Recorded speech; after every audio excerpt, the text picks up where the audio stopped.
One of the most popular questions I get asked on my Facebook or on my YouTube comments is, how do I construct the perfect tortoise enclosure and what kind of materials do you use? Well, today at Kamp Kenan, we are going to find out exactly what I do to keep these moving prehistoric lawnmowers happy, healthy, and contained in their enclosures.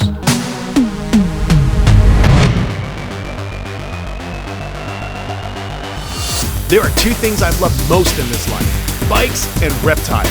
Now I crisscross the globe learning about all kinds of incredible animals. Sometimes I know what I'm doing. Other times I'm in over my head. But one thing's for certain, we'll come away a whole lot smarter after every adventure. This is Kamp Kenan. So the first thing you want to consider is the placement of the enclosure. Now you may not have as much room as I have, but that's okay because you can still give these animals a really nice life, but you want to do it outside. So why don't we get on up and I'll show you some of the particulars that I'm doing for my sulcatas. Now, if you look beyond this small fence, you can see they have a very large, well-planted, grass-filled enclosure because this species loves to graze. They need a lot of room, and I recommend people that get sulcatas, they try and provide them as much room as possible. What I noticed is, living out here in Florida, it's not perfect. Every winter we'll get a couple of nights that dip into the 30s, which drives me absolutely crazy. So you're going to need the placement for sun exposure so the animals can bask whenever they need to raise their body temperature, but you're also going to need some shade for these guys to get in and out of the cold. Now, what I was mentioning about the winters drives you crazy, and if you have ever tried to lift up a 150-pound tortoise to get them back into their barn at night, you realize it's a lot of work. So you can imagine taking a tortoise all the way from the far end of that enclosure all the way back here can be a little, well, let's say labor intensive. So what I did was I created a very small pen within the main pen, and I've done that for a few of my animals, and this is great for a couple of reasons. Number one, on days when I know it's going to be cold, I can still give them some outdoor time, but they can get easily back into their enclosure. So say the sun goes behind a cloud, the temperature cools off, these guys are still going to have enough energy to make it from there into their heated shelter. And here is the shelter right now. I want you to notice something. You see this towel I have hanging here? That's because sulcatas are so powerful, they actually busted the door. So I have to get my neighbor to help me fabricate a new door because honestly, construction skills, my carpentry is not that good. But anyhow, let's take a look inside and I'll show you quickly what I've done for the sulcatas. Now there are 11 in this main enclosure. What I've done for the winter, because as I mentioned, it does get cold here in Florida, you want to keep these animals warm and dry. Well, I put some rigid insulation on the inside. They are completely enclosed, it doesn't get wet here. They've got an earth floor. Some people actually pour cement. Other people actually go one step further and do the radiant heat in the cement, which is very good. What I've done, very inexpensive. I just go ahead, go to Walmart, Home Depot, get an oil-filled radiator, suspend it from chains. It has some rigid insulation on the top so that when the heat comes up, it actually dissipates towards the tortoises and it's nice and warm. You guys can't feel it yet, but man, it is nice and toasty in here for these guys. And as you can see, some of the girls and boys are just waking up and they're gonna come out and bask.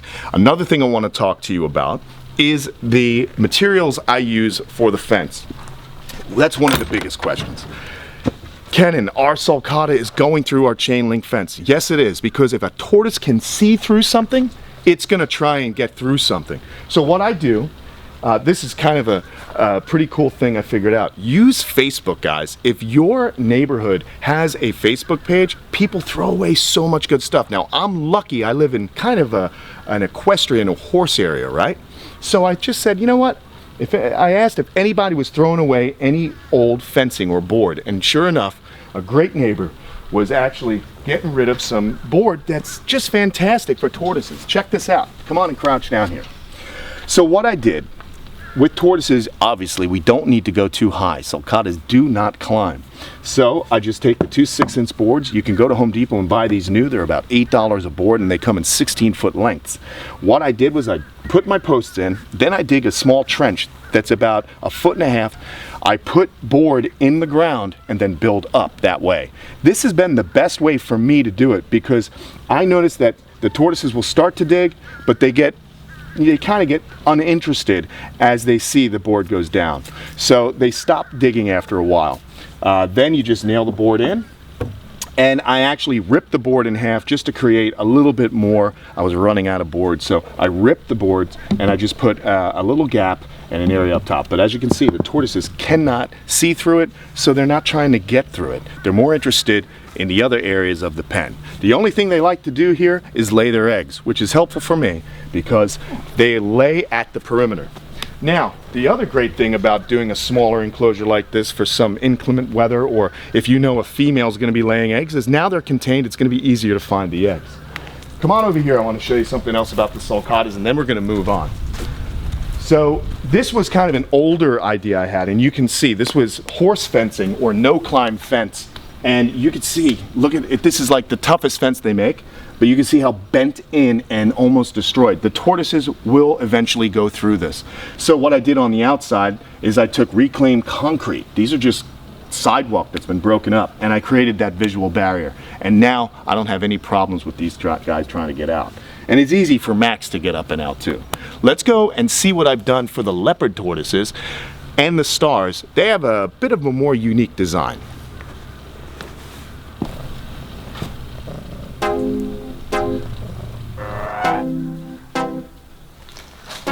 So for the star tortoises and the leopard tortoises, I did something a little bit different because they don't like high humidity and it rains a lot here in Florida. So if they get cold and wet, bad news. Even if they get warm and wet, they can run into some problems. So I had a company come out and build an 18 by 24 foot long steel shed. Then I spray foam insulated it to really seal it in. So if I want to keep it warm, it stays warm. If I want to cool it, I can cool it. Also, these animals have their own pens, and the reason I did that is they're going to be locked in. Sometimes it can rain for a week at a time here in Florida, so that would be disastrous for these species. So, as you can see, the guys have a nice foot-tall fence. I used plywood cut about a foot high, and then there's boards sunk in the bottom. And you know what? I like to kind of decorate things, so I put some bamboo here. It just gives it a nice tropical look, and I went and sunk it in the ground anyway. I just love to overbuild just for the heck of it. So basically, if I have to one day move another species in here that digs, it's already constructed. So anyhow, they have a lot of room, they can move around, so if they spend a week indoors, it's really not that big a deal. And over here with the star tortoises, lots of room. We have some hay, some gravel. A lot of people should look out for the gravel. If you notice the tortoises are eating it, you definitely want to pull it out. These tortoises have not tried to do it, and the reason I use the gravel is because it cuts down on any kind of humidity. They each have basking lamps. I have a dehumidifier in here that helps me out just to take excess water out of the air, just to help them out because their respiratory systems definitely don't like that. And then they have access to their outdoor enclosures, which again are really nice and spacious, and they're fine-tuned for the needs of the specific species. So the leopards go out that way, star tortoises go out that way. Today they're staying in because I see some clouds circling, and I don't want to collect 17 leopard tortoises and 4 stars. Let's keep it light on the work. So here at Kamp Kenan, it's something a little bit like the 3 Little Pigs. We got straw for the animals to eat, or hay. We build wood, and we also build with cement or concrete. Now this stuff is really amazing because it's actually just sidewalk that was ripped up from in the town. They had no place to dump it.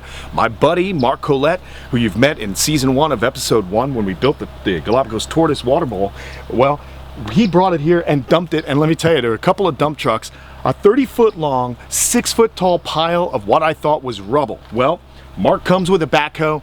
We pick up these big slabs, myself, another guy, and a strap with the backhoe, and we put them down. These go in 3 foot to the ground. It is incredible.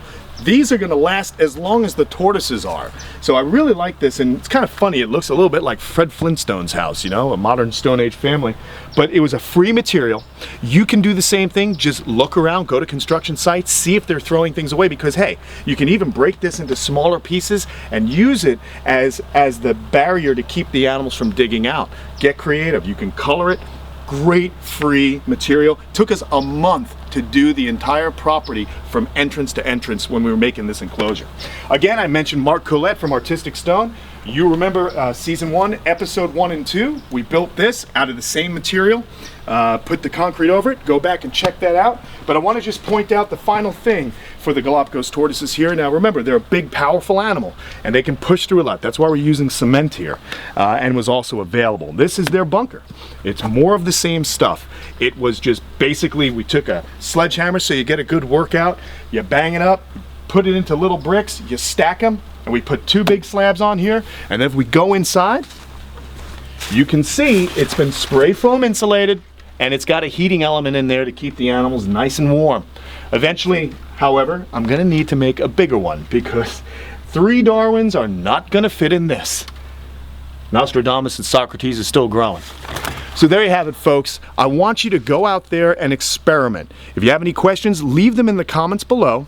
You don't have to break the bank when you're building these enclosures. You just have to be creative and learn a little bit about construction and how to kind of look for free materials as well.